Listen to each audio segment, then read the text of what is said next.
Bonjour à toutes et à tous et merci d'avoir rejoint ce webinaire intitulé Capture et reprise de base documentaire, ce qu'il faut savoir avant de lancer votre projet GED. Je suis Aymeric Martin, donc c'est moi qui vais vous accompagner pendant une bonne demi-heure sur ce sujet. N'hésitez pas à poser des questions via l'interface qui vous est proposée. J'en prendrai connaissance en fin de session. Et puis, je répondrai au plus générique et soyez assurés que nous recontacterons chacun d'entre vous qui auront posé des questions effectivement peut-être plus personnalisées.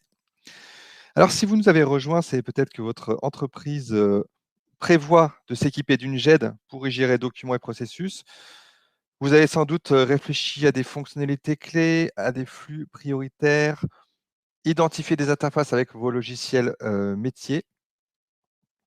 Et face à ces considérations, euh, eh bien, peut-être que la partie acquisition, acquisition au sens large, peut sembler simple et ne pas mériter qu'on s'y attarde. Et pourtant, la capture documentaire et la reprise d'existant conditionnent le succès de l'implémentation.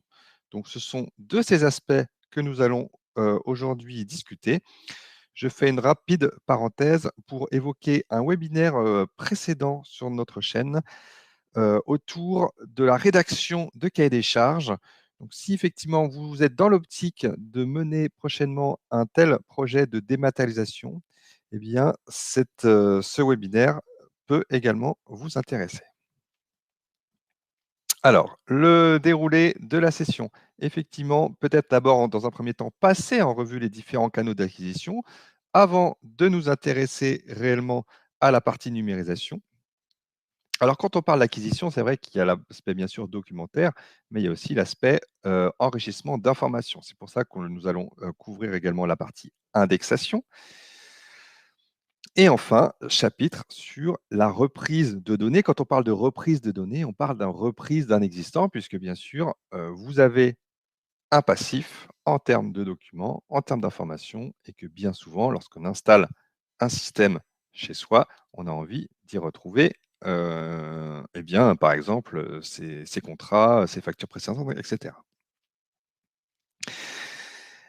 Alors, pour le tour d'horizon, effectivement, de la enfin, voilà, de l'acquisition. Alors, vous voyez qu'effectivement, la couverture fonctionnelle d'une solution ECM est celle-ci, avec bien sûr l'aspect documentaire, les processus métiers, les interactions avec, comme je le disais tout à l'heure, avec des ERP et la supervision. Aujourd'hui, notre sujet du jour est le silo, qui est sur la partie gauche, c'est-à-dire le silo capture.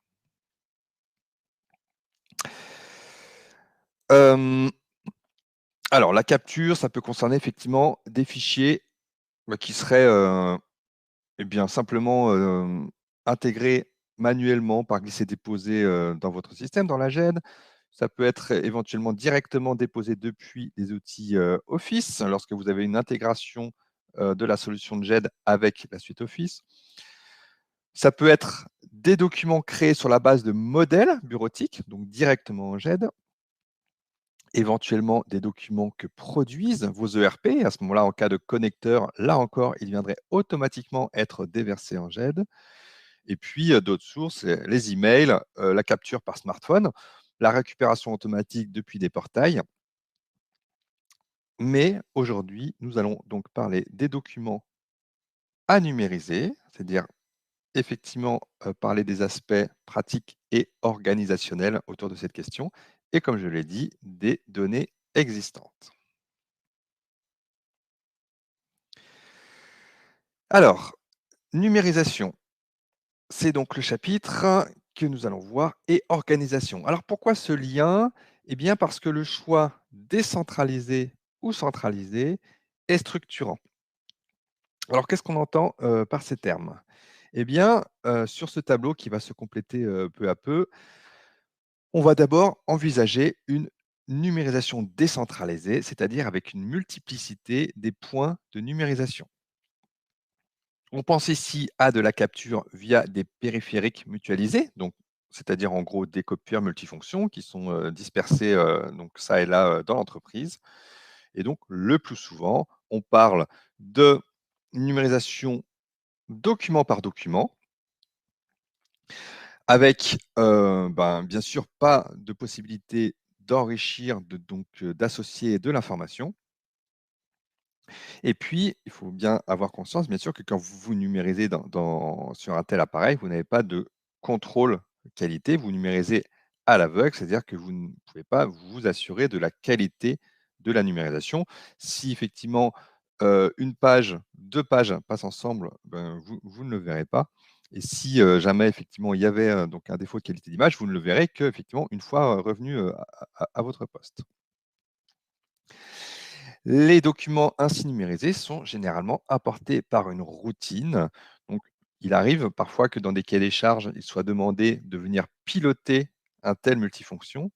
Mais quand on se penche une seconde sur l'aspect pratique, eh bien, généralement, c'est pas forcément pertinent puisque ça voudrait dire réserver le multifonction depuis son poste, donc depuis un poste distant, ensuite se rendre au multifonction, ensuite numériser ses copies, ensuite revenir à son poste pour bien observer le résultat de la numérisation.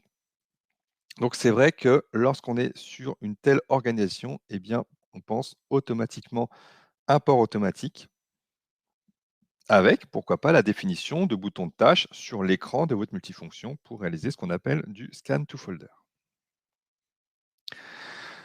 Autre logique de numérisation décentralisée, eh bien, avec un périphérique, donc un scanner professionnel relié typiquement, au PC donc d'un utilisateur ou d'une utilisatrice.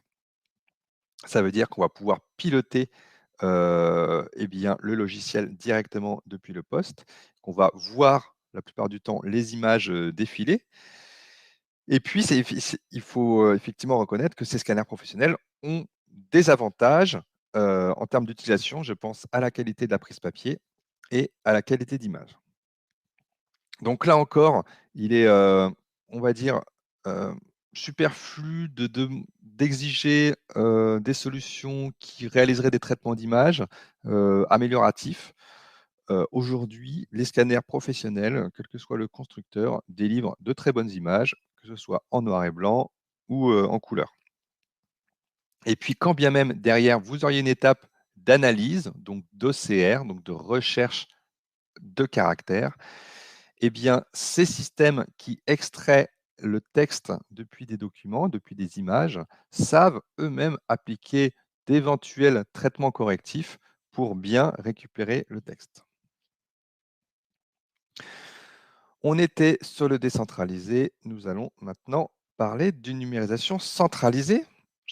Centralisée, alors qu'est-ce qu'on entend par là effectivement? C'est-à-dire là, on est plus dans l'optique d'un atelier de numérisation. Donc les documents convergent en un point dans l'entreprise. Alors ça peut être effectivement une cellule courrier par exemple. Et puis des opérateurs viennent numériser en masse par lot. Par lot, ça veut dire je mets une dizaine, une vingtaine, une centaine de documents dans mon scanner, ce qui induit nécessairement une logique de séparation. Ça veut dire que on peut imaginer donc introduire effectivement des séparateurs. Le séparateur va par exemple distinguer un pli d'un autre, des documents, d'autres documents. Et puis, on peut même aller jusque de la préindexation. Et donc là, on pense à, par exemple, du typage. Alors, on va pas peut-être pas faire à cette étape du typage fin, mais au moins un typage premier niveau. Ça peut être pour orienter vers un service ou pour simplement renseigner sur la nature du courrier. Donc, des choses qui ne soient pas trop métiers. Cette partie atelier numérisation, eh bien, l'autre possibilité, c'est également de la confier à un acteur externe. Donc l'externalisation est envisageable et il existe aujourd'hui de nombreux prestataires performants qui peuvent prendre en charge ce type de traitement avec des niveaux de coût et de qualité intéressants. Donc c'est une réflexion à avoir en interne. Est-ce que j'ai des ressources pour effectuer cette opération? Est-ce que je souhaite effectivement faire ceci? Ou bien est-ce que je souhaite avoir, voilà, peut-être externaliser à la fois donc cette partie-là et puis, la partie, opérateur. Voilà pour les différentes logiques en termes de numérisation. Si on parle maintenant indexation. Alors, manuel automatique, j'ai mis ça effectivement pour simplifier. On va voir qu'il y a un petit peu plus de latitude et de granularité derrière cette apparente dichotomie, avec effectivement une chaîne de capture plus ou moins complexe. Donc, premier niveau, je scanne directement et puis ça va en GED avec simplement, on pourrait même imaginer à l'extrême, ne pas typer les documents et se contenter de pouvoir derrière les retrouver par une recherche ou bien simplement avoir défini dans l'entreprise une procédure et un plan de classement pour que les personnes puissent eh bien, classer manuellement les documents. Alors, ça, c'est vraiment à l'extrême. Peu de personnes adoptent ceci. Très souvent, si on numérise les documents, c'est qu'on a à l'esprit un processus d'entreprise. Et donc, dès l'instant où le document a été déversé en GED, eh bien, il y aura à ce moment-là cette étape euh, d'indexation avec plutôt des interfaces, on va dire, user-friendly, donc ergonomiques, une couche métier qui concerne soit la typologie du document, soit effectivement l'indexation. Et pourquoi pas des contrôles, et pourquoi pas derrière vraiment le processus, c'est-à-dire que mon document suit son cheminement à travers différents services de l'entreprise.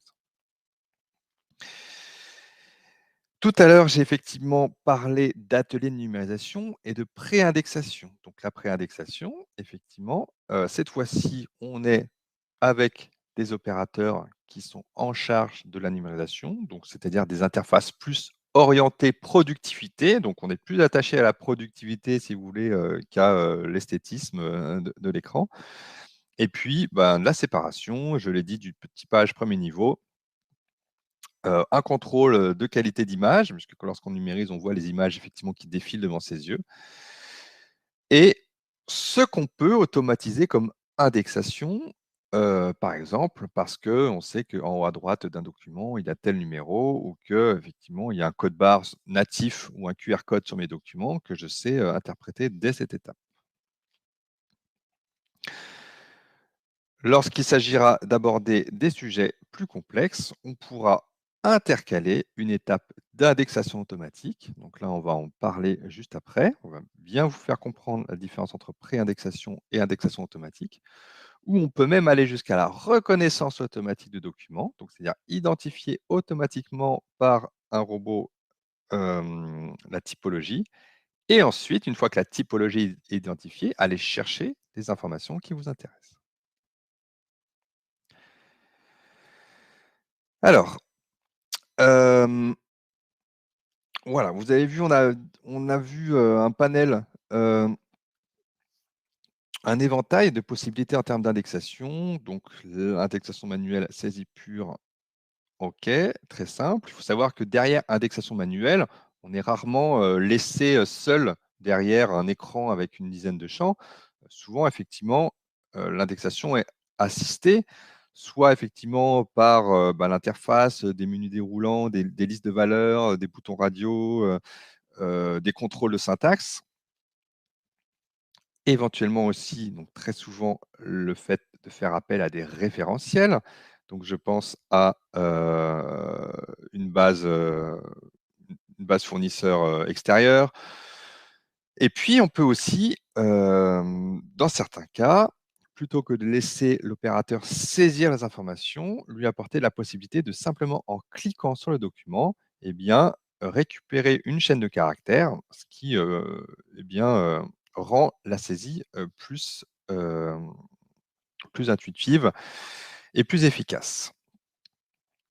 La préindexation automatique, c'est lors de la numérisation, donc le fait de pouvoir détecter des codes barres, de pouvoir détecter des chaînes de caractères à un endroit précis et déterminé.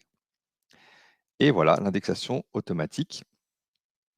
Alors, il faut bien savoir que quand on parle d'indexation automatique, derrière, le logiciel, donc l'automate, peut se tromper. Et donc, bien souvent, ça induit derrière une étape de vérification où, sur les informations sur lesquelles la plateforme a des doutes, eh bien, elle soumettra à un opérateur ces champs pour soit simplement le valider, le confirmer, ou soit le corriger.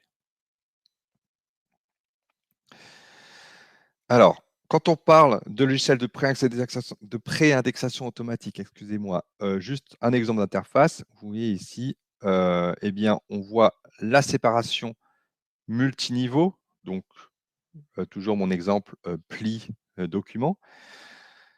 Les images qui défilent devant les yeux à mesure que l'on scanne et l'éventuelle récupération d'index, soit par code barre, soit par OCR zoné. Par exemple, vous voyez sur cette page de garde qui est affichée à l'écran, eh bien, comme elle est connue, on peut récupérer certaines de ces informations, comme un numéro de dossier, par exemple, ou d'autres, ou une date, etc.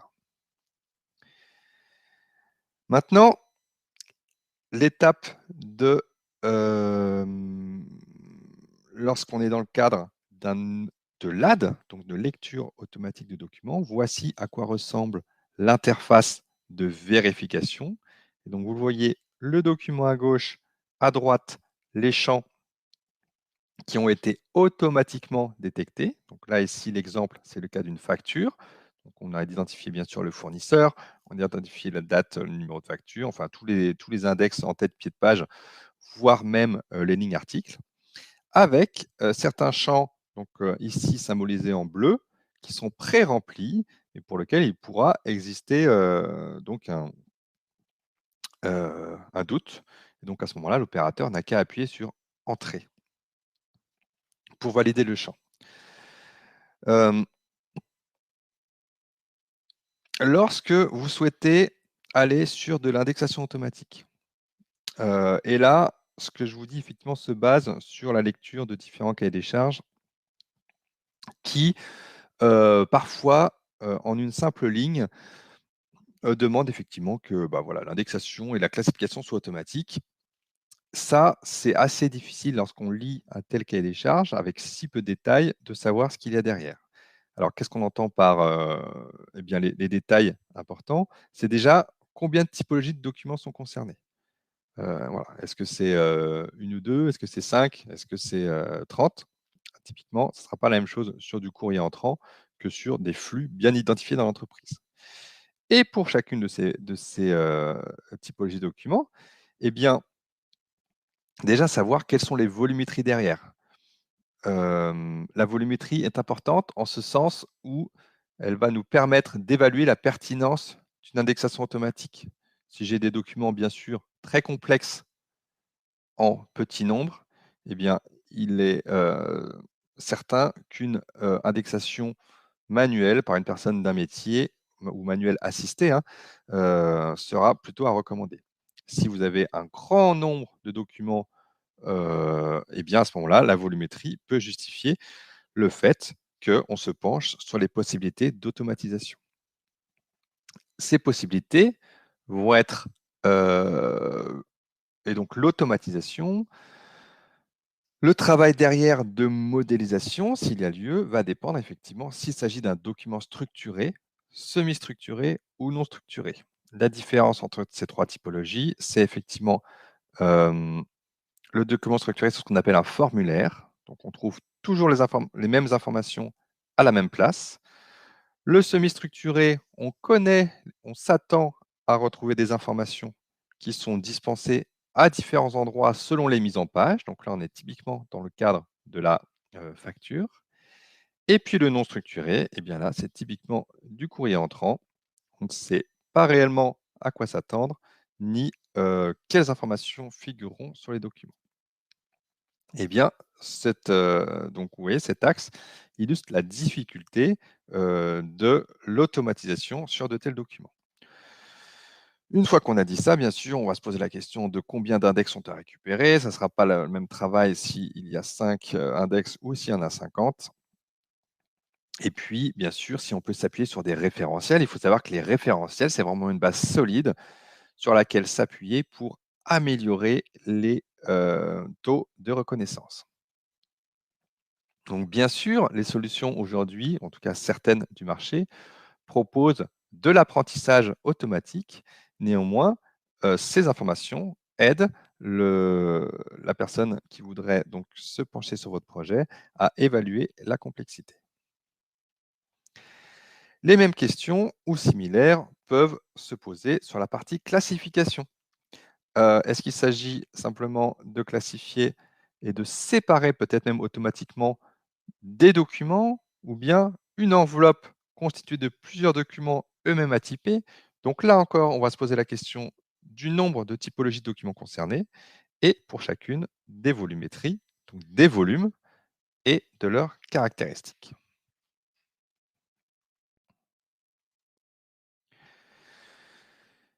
J'en ai fini sur la partie numérisation, acquisition de documents et d'informations.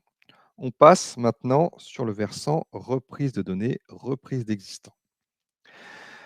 Hem, Là encore, c'est un sujet qui est parfois, considéré comme assez simple. Effectivement, c'est simple à exprimer. J'ai, un passif et je souhaite qu'il figure dans mon nouveau système. Pour autant, il y aura une charge de travail derrière et et bien, pour qu'un prestataire puisse évaluer, là encore, le volume de prestations cohérent, et bien, les informations, heu, que vous communiquerez seront déterminantes.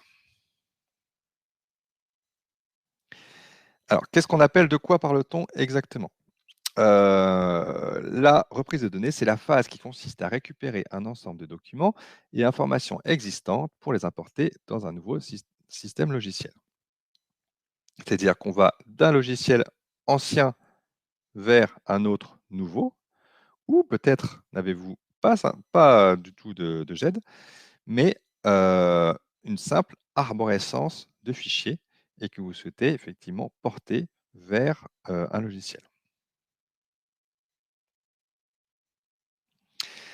Les questions dans ce cas, et pour vous, même pour structurer effectivement la démarche qui se pose, vont être les suivantes. On va effectivement penser ou phaser ce projet en différentes étapes, avec une première phase qui va être l'analyse de l'existant et le nettoyage s'il y a lieu. Alors, on va commencer par un état des lieux. Sous quel format sont les données sources? Est-ce que ce sont de simples fichiers? Est-ce que effectivement ce sont des fichiers dans un système tiers? Où les trouver? Et puis, est-ce que mon indexation, est déjà bien renseignée? Est-ce qu'il manque des choses? Est-ce qu'il y a des doublons? Est-ce qu'il faut effectivement passer en revue l'existant pour mener des actions correctives? Le format des données sources, ça peut être aussi effectivement, ben, analyser la structure, s'il y a une base de données derrière, se pencher effectivement, là-dessus. Le sujet peut être simple jusqu'à complexe et donc la question effectivement, c'est qui a la compétence? Si et avez-vous la compétence dans l'entreprise? Si, les logiciels sont déjà présents, si les informations sont dans un système que voilà, dont vous souhaitez, auquel vous souhaitez mettre un terme. Eh bien, à ce moment-là, est-ce que vous êtes en mesure vous-même d'exporter les informations ou bien est-ce que ça va passer par, l'éditeur de la solution qui devra vous aider à réaliser, un export?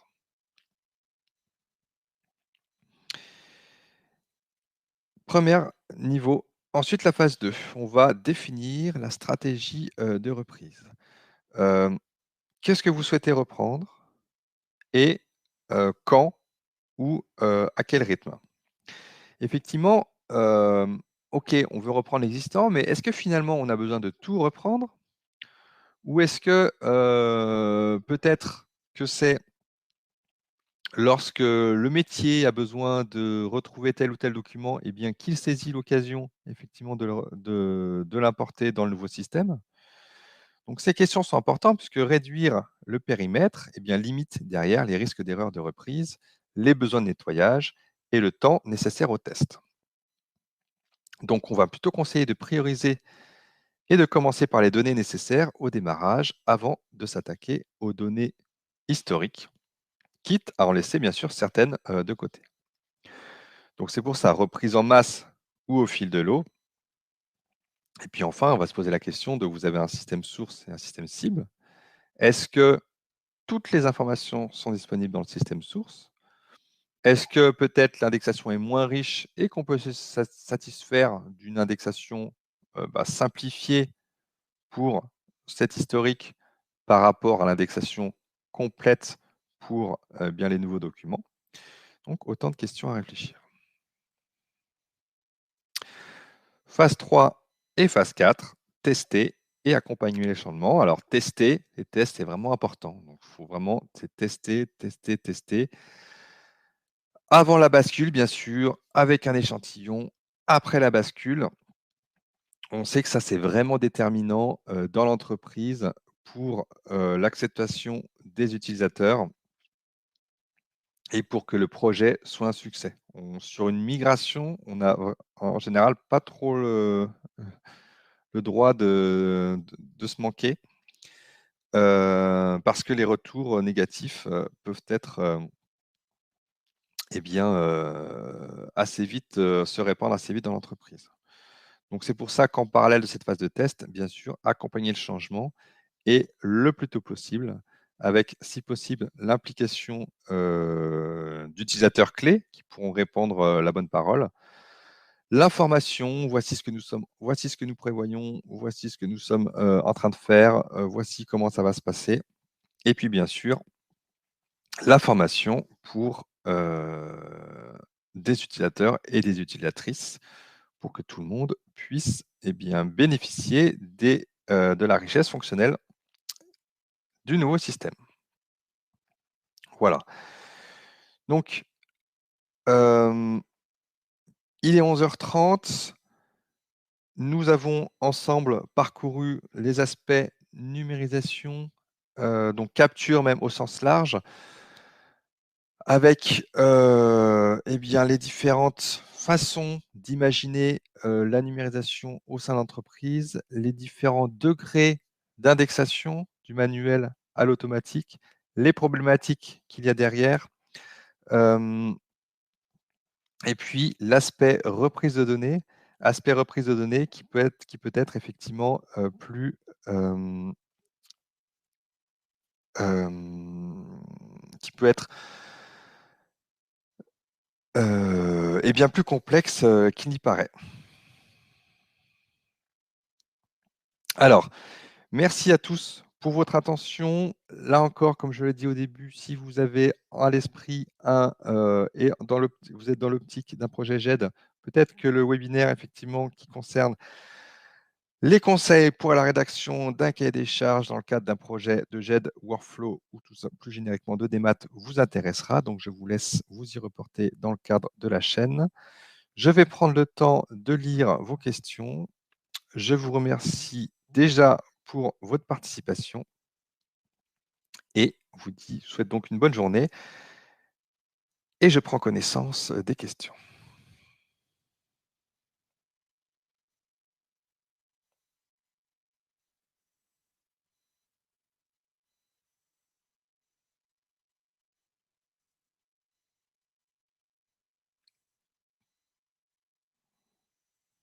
OK. Alors, on va prendre ces questions dans l'ordre. Hem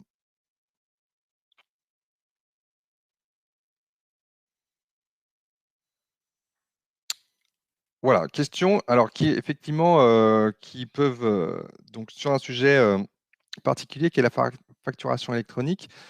Comment la facturation électronique va-t-elle s'intégrer dans une GED? Alors les factures, alors je ne sais pas si vous parlez de la facture électronique maintenant ou de la facture électronique en 2024.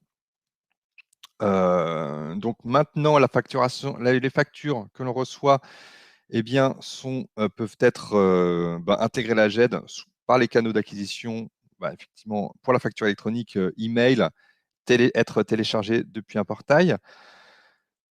Et à ce moment-là, la facture électronique, est archivée en GED et peut faire l'objet, d'un processus, d'un workflow d'approbation.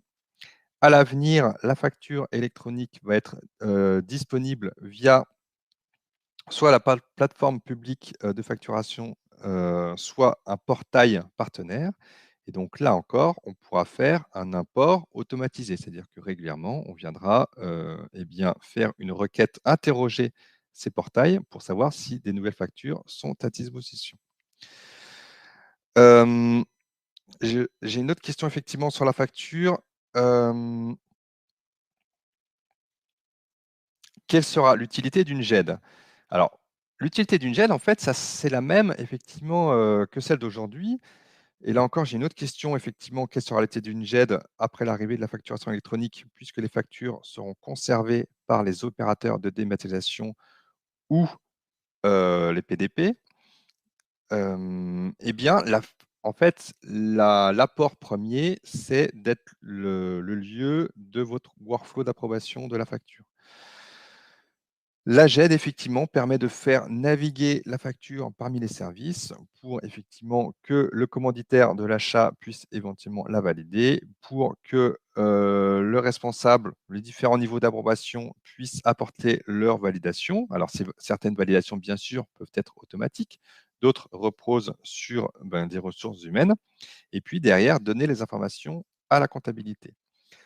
Alors, une GED et un système. Alors là, on a parlé vraiment GED et effectivement, il y a une vision statique de la GED dans laquelle je viens simplement mettre mes documents.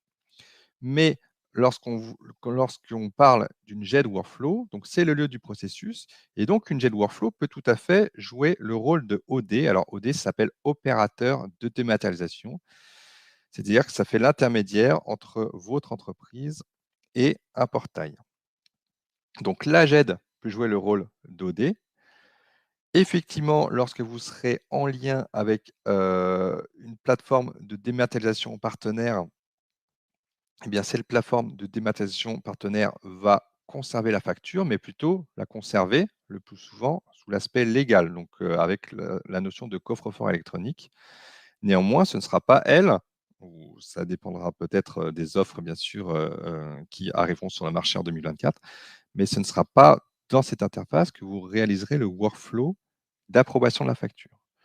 Donc, c'est complémentaire que vous soyez avec donc le portail public de facturation, donc Chorus Pro ou Chorus, on verra quel sera son nom définitif, ou bien des plateformes de dématérialisation partenaires.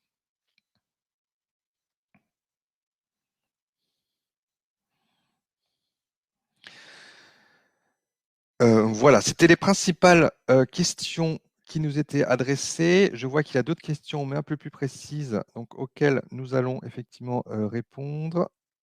Heu, Merci à tous. Merci, pour votre présence. Merci à ceux qui sont restés malgré, le petit cafouillage de début de session et je vous souhaite une bonne journée à tous et à toutes. Au revoir.